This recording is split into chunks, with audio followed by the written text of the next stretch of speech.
الشيطان الرجيم بسم الله الرحمن الرحيم الحج أشهر معلومات فمن فرض فيهن الحج فلا رفث ولا فسوق ولا جدال في الحج فربت يا رب العالمين يقيدانا درين عالم كلا معبود إلا هو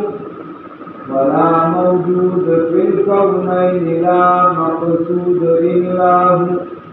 يسير إلى بد الساري بياتا حاكبا تاريم أجرين حق ياري خلافتا إلا هو بندے پروردگار محمد احمد نبی بندے پروردگار محمد احمد نبی دوست دارم چاریا چاریا باؤلاریانی مرحبی نبی دارم ملتی فضرت حلی ہاتھ پائے غوث اعظم دیر سایا ہر ولی إن الله وملائكته يصلون على النبي يا أيها الذين آمنوا صلوا عليه وسلموا تسليما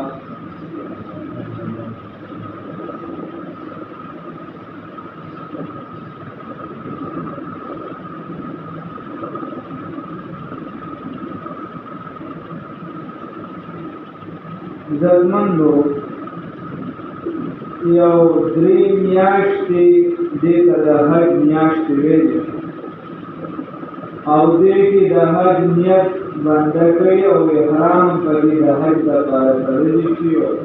مناسبه ده چې په دې کې وکړي هغې نه مخکې تړلی شو خو هغه مکروه او په دې درې میاشتو کې چې په هره میاشت کې د حج لپاره احرام تړي نو هغه جایز دی او صحیح دی باندې پکې افضل دی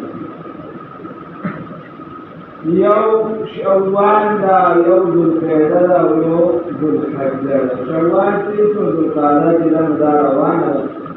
او دې پسې بیا د ذوالحجې میاشتې د هغې مبارې اخلي عزتمندو دا حج دا د اسلام یو اهم رکن دی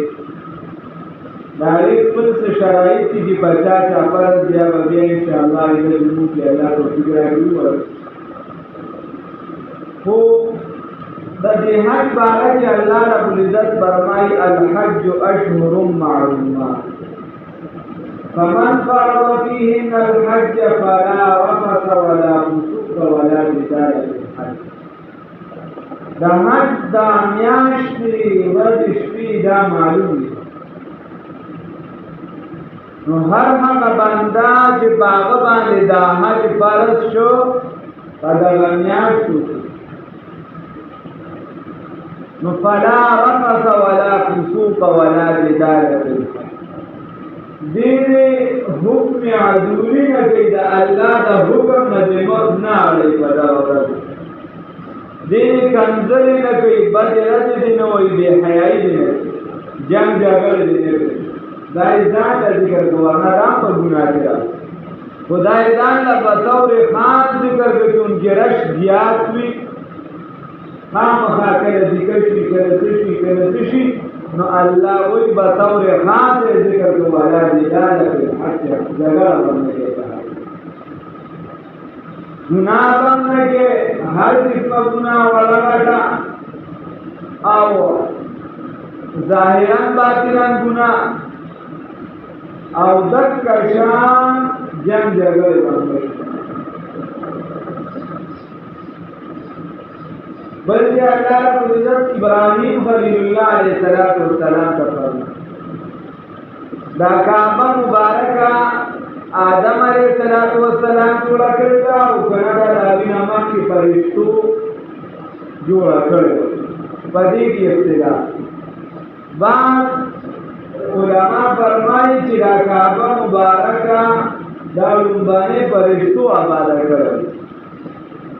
یا بعضو روایاتو کې راځي چې دا الله رب العزت د بابا آدم علیه السلام سره د اسمان نه راکوزه کړ او بعضو کې راځي چې دا بابا آدم علیه السلام جوړه کړې ده او د دغه ځای نه دنیا هم شروع شوې ده. لومبانې دا بلبلکې شانتي چې په اوبو دا ډکه ځای کې راښکاره شو دې نه بیا ورو ورو دا ځمکه راښکلې شوه دا ځمکه جوړه شوې دا ځکه ورته کم مرکم خیر نو دغه الله رب بیا وروستو چې کله طوفان نوح راغی نو دا الله رب العزت اوچته کړه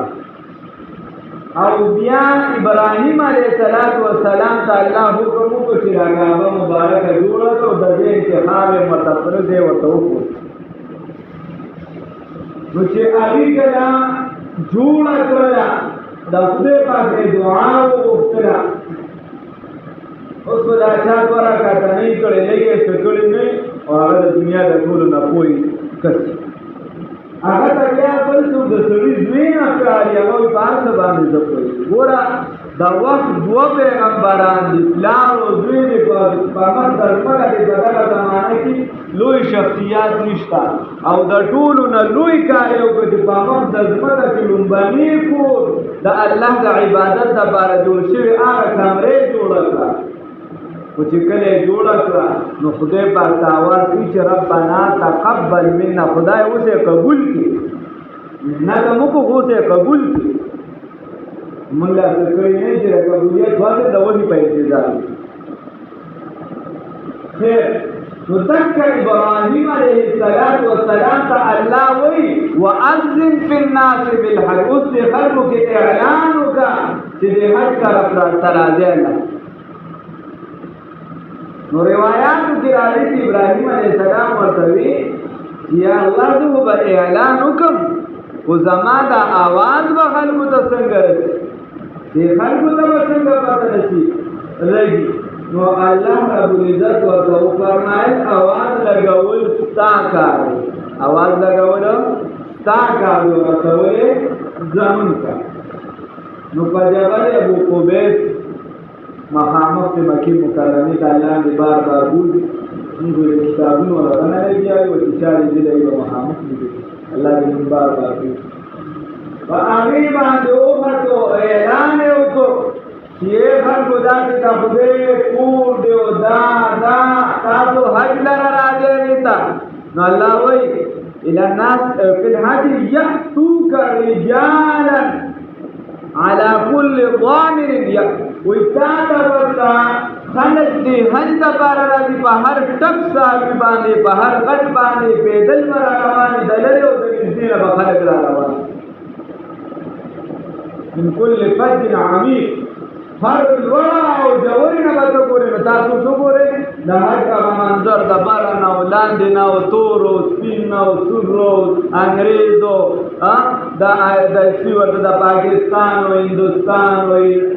امریکا و لندن و یوسا و بلسا ایس طول را روانی دا میدان تا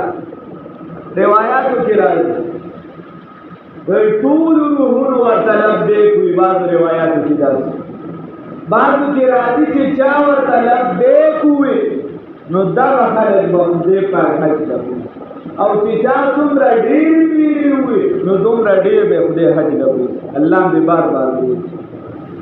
نو خیر قرآن ټول د دې نه ډک چې الله رب العزت د دغه کور فضایل ذکر کوي ډېر اوچته مرتبه الله ورکړې ده روایاتو کې راځي سیدنا زموږ استاد خپل محبوب صلی الله علیه وسلم فرمایي چا چې حج وکړو جنګ جګړې ونه کړلې ګناه والا کار یې پکې ونه کړلو بې حیایي یې ونه کړله دې داسې د ګناه نه پاک راغی ګویا دې د مور نه په دقه وخت پیدا شوي ماشوم چې پیدا کړي او د ګناه نه پاک نو دې په دقه ټیم پیدا کړي باندې علما پکې کلام کوي چې د دې نه مراد واړه ګناهونه دي الله ورته د هغې معذور کړو د غټې ګناه د توبې خدای دې له توفیق ورکړي نو دې توبه وباسي هغه او بعض علما فرمایي چې نه ګناه ورته د دې غټ ګناهونه ورته معاف شو، واړه ورته معاف، خو دا وړو کې غټو ګناهونو کې که په ده سره د چا حق وي نو هغه واپس کول لازم، نور معافي ورته د هغې د ګناه وشوه راوسته، خو دا حق پې لازم دی دا واپس نو دغه کور ډېر اولوالعزم لوی کور دی، ډېر عزت والا کور، د څه په اعتبار سره؟ د ثواب او د مرتبې په اعتبار سره الله ورته ویلی دي بیت الله، خپل کور یې ورته ویلی، الله ته پاتې کېږي نه، د عزت او د شرافت د وجې ورته ویلي چې لکه تو کله ناکله خلک شاګرد دی نو هغه یو لوی مرتبې والا جوړ شي او دې دومره څوک نه پېژني، یا زوی یې هغه په لوی مرتبه باندې کښېني نو هغه پلار یې داسې سینه روباسي وي دا زما بچی دی، دا پلانکې نه دی دا زما زوی، استاد وایي دا پلانکې نه دی، اوس یې هغه لوی مفتي صاحب دی په لوی عهده چې ناست دی دا زما شاګرد دی، پلانکې کتاب یې ما سره ویلی دی. الله وایي دغه کمره نه ده لږه کوم چې په حرم شریف کې ده دا زما کور دی، دا عزت په وجه ورته ویل، دا کرامت په وجه ویل، تا دا ښایي چې قدر او قیمت دې په زړه کې جوړ شي چې دا ګورې عامه کمره نه ده کاکا چې دا په کرخېلو کې جوړه کړی دا زما کور، نو ډېر عزت والا دی ښه. الله رب العزت دې موږ له توفیق راکړي چې بار بار راشي. روایاتو کې د دغه ځای ډېر زیات لوی لوی فضایل راغلي. یو صحابي تابعي دی هغه له څوک راغلل وایي صاحب هغه پلانکې قبیلې والا نه دی، هغې یو کس سره څه ناجاکي وه هغې راټینګ کړ او مړی کړ او بیا یې اور ته وغورځاوه، ټوله شپې پې اور بل کړ، خو مجال دی چې د هغه بدن ته دومره زره نقصان ورکړي بدن یې مکه شان یو ویښتې ولله نه یې ځار کړی، نو هغه ورته وی چې ده به 3 حجه کړي، چې ورته وایي 3 حجه به یې کړي، نو هغې چې تحقیق ویا واقعي 3 حجه کړي، وایي ته ولې داسې ووایي؟ وایي ځکه ما ته د رسول الله صلی الله علیه وسلم دا روایت را رسېدلی دی چې کوم بنده یو حج وکړو د خپله ذمه فارغه کړه، دویم حج یې وکړو الله یې قرض ورکړو، د عمل یې ځان نه قرض کړه الله سره، او چې دریم حج یې وکړو نو د خپل بدن په اور باندې حرام کړو، نو ده ته اور څه نه وکړو. دغه لوی عظمت والا کور دی بابا، ډېر لوی رفعت الله ورکړی، قدر و منزلت یې پکار دی.